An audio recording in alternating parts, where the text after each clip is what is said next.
Hello, everyone, and welcome to our Honors Presents with Prof. D. He will be talking about grief as resiliency in the face of climate change.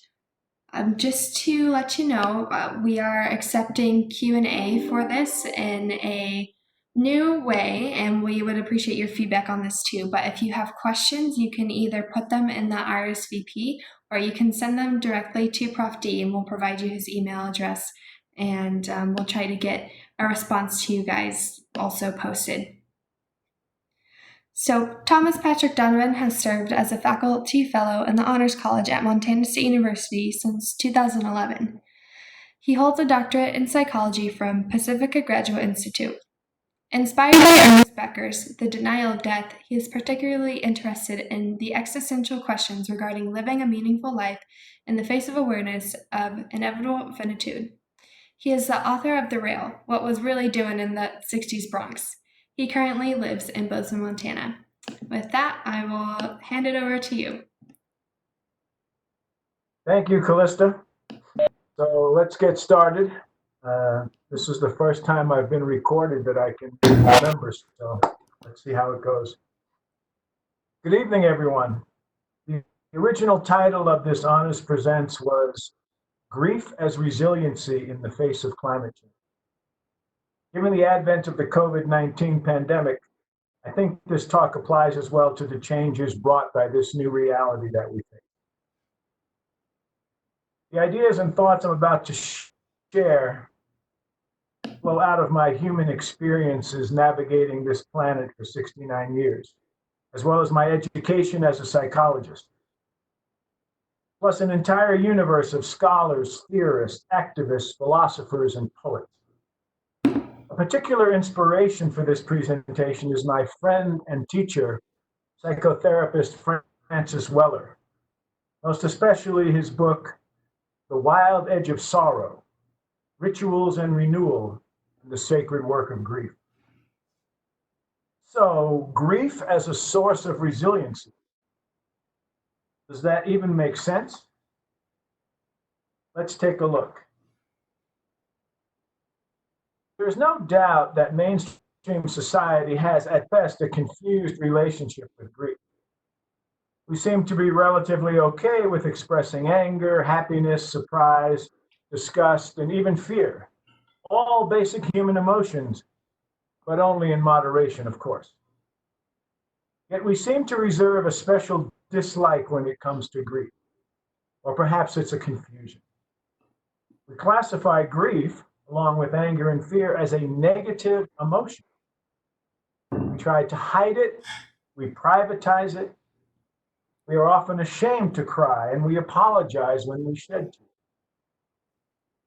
We corral our expressions of sadness into special safe zones when we are moved by movies, songs, commercials, because there, grief appears unrelated to how we are feeling in our actual lives. We see it as a sign of weakness.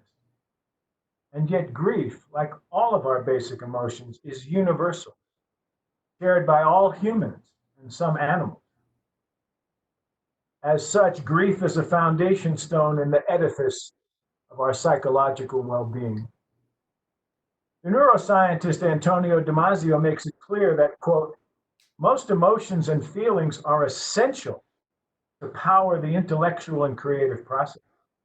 It is not possible to talk about thinking, intelligence, and creativity in any meaningful way without factoring in feelings, close quote. He also links emotions, experiences in the world of action, and feelings, our perspective on those actions, with the development of human consciousness. Quote, mind begins at the level of feeling. It's when you have a feeling that you begin to have a mind and a self, close quote. Further, he claims, quote, in humans, having feelings somehow allows us to have creations that are responses to those feelings, close quote. Creations that he interprets as culture. In other words, experiencing the full spectrum of our emotions and feelings gives us a way to respond creatively and intelligently to the world surrounding us and within which we are acting. The idea that we can pick and choose which feelings to experience, or that rationality and reason always trump emotions, is dangerously untrue. It crimps off ones we deem negative, like grief, but it leaves us humans ill prepared to cope with our ever changing world.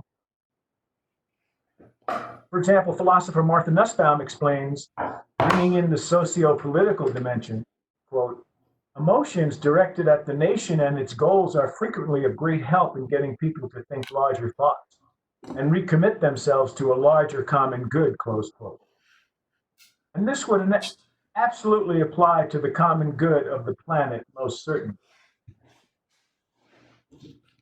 In March 2017, a report entitled Mental Health and Our Changing Climate was released. It was authored jointly by Climate for Health, Eco America, and the American Psychological Association.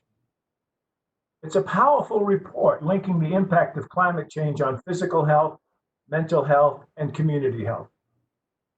The findings and the prescriptions detailed in this report have direct bearing on the impact of COVID-19 and our responses to this pandemic as well. It is an effort to place mental health, which most studies have neglected or downplayed when dealing with climate, on par with physical health. It is very much worth reading.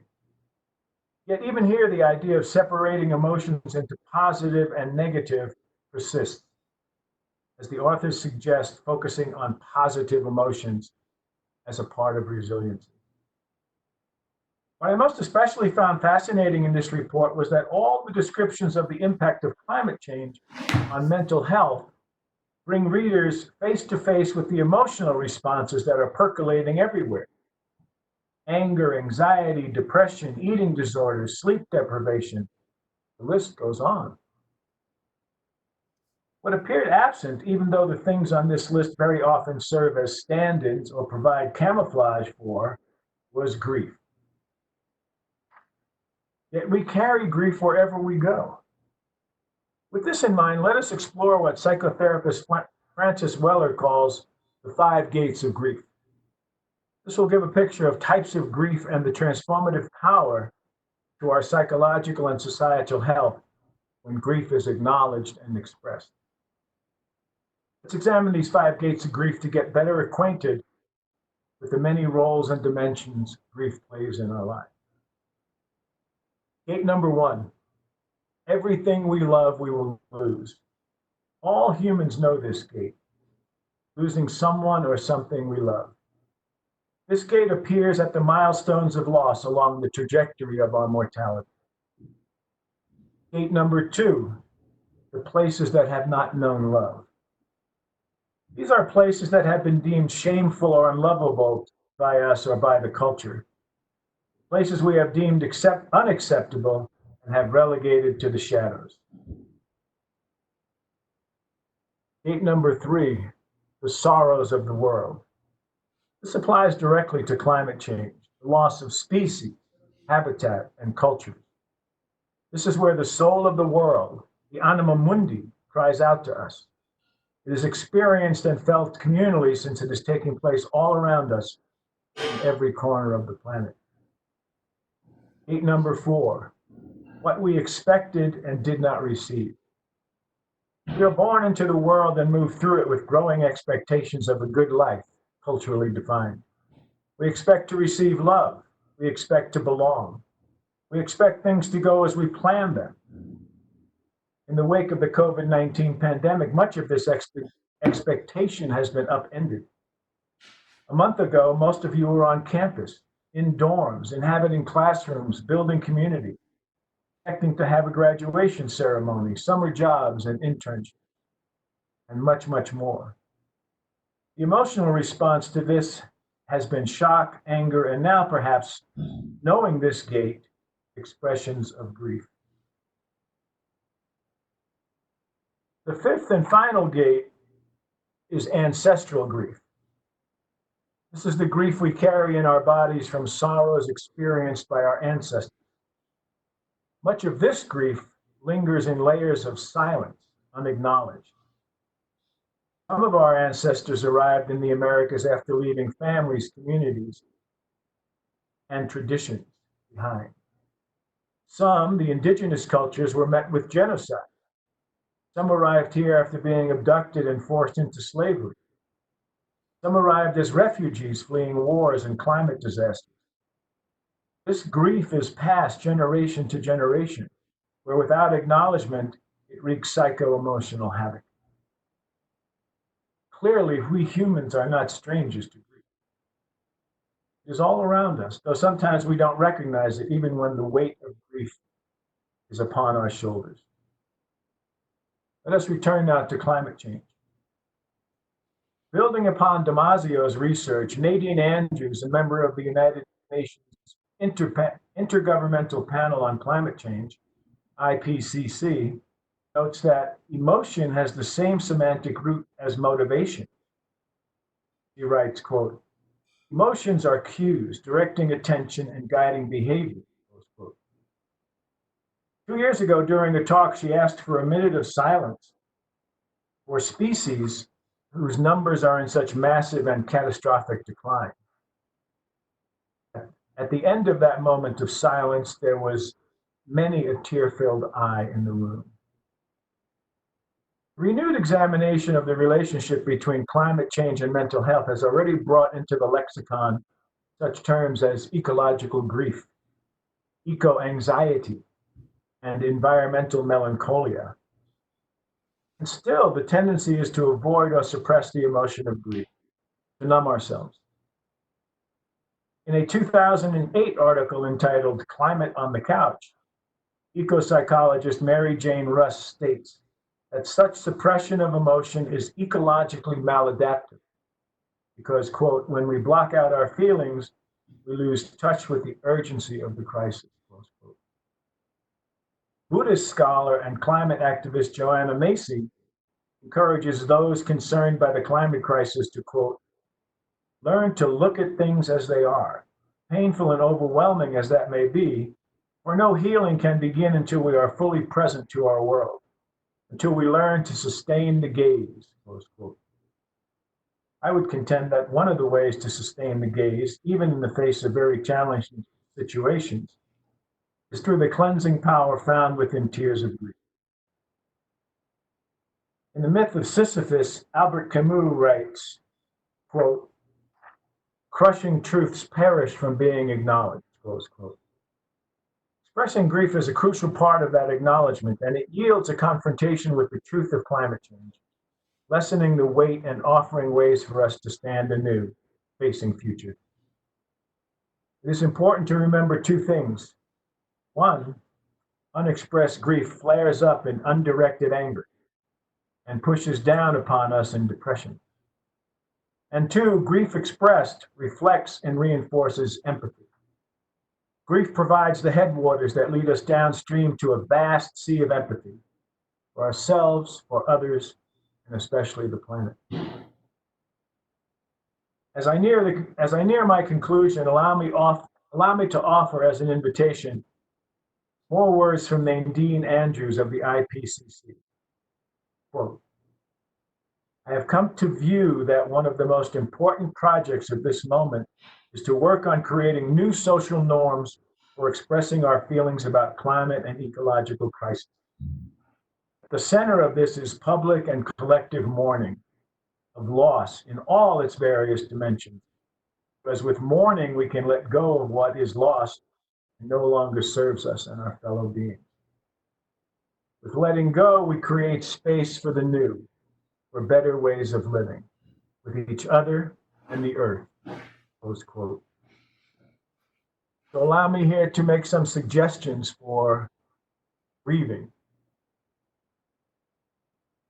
It's always a good thing to locate grieving in a sacred space, to create ritual around it. So one important thing is designate a space for your grieving. Call it your grieving zone, call it your altar, call it a sacred space. Within that space, identify a symbol that concentrates your grief. For me, it's a picture of a Bhutan rhino. that I've been grieving since we had a talk on campus from a photographer about that whole process. Next to that photo, a bowl of water, because water has traditionally across cultures been identified to symbolize emotions or access to emotions.